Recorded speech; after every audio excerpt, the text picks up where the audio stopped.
And so we come out of the Senzo Mayiwa trial. For now, International Relations and Cooperation Minister Naledi Pandor is hosting her Egyptian counterpart, Sameh Shoukry. For more on this, we cross to the SABC International News Editor, Sophie Mokoena, who's standing by for us in Pretoria. Very good afternoon, Sophie. Of course, they're meeting right now, that is South Africa and Egypt, at a time where Israel has decided to launch an attack or a counterattack against Iran. What can we expect them to say?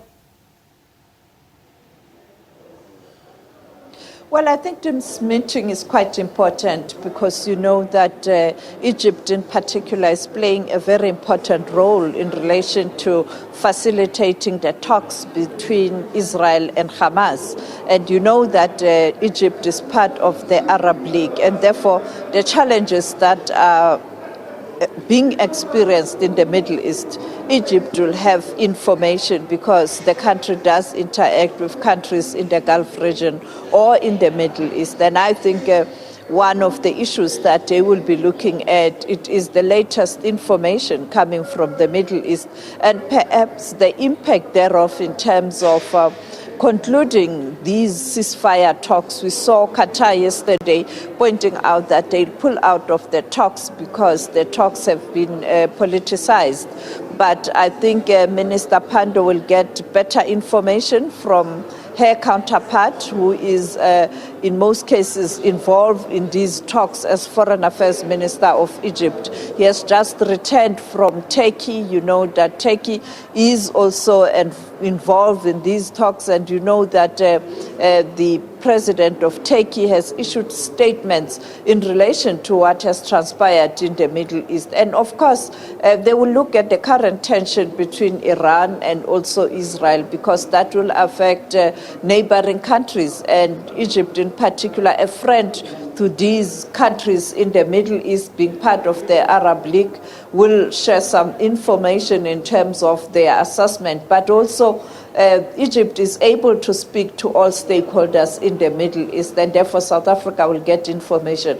But they will also talk about their bilaterals in relation to the relationship between South Africa and Egypt, quite an important one, as you know that they are both powerful economies on the continent, and therefore the issues of trade and investment, peace and security on the continent, and also the development in the continent. They will also touch perhaps on global issues, the war that's still raging in Ukraine, but also the fight by the Palestinians to attain their freedom, and also issues that are related to Israel occupation in the territory of Palestine. Sophie, how concerned are you from the intelligence that you've been gathering as an international journalist around the possibility of Iran also now counteracting against Israel, and therefore being a tit-for-tat situation?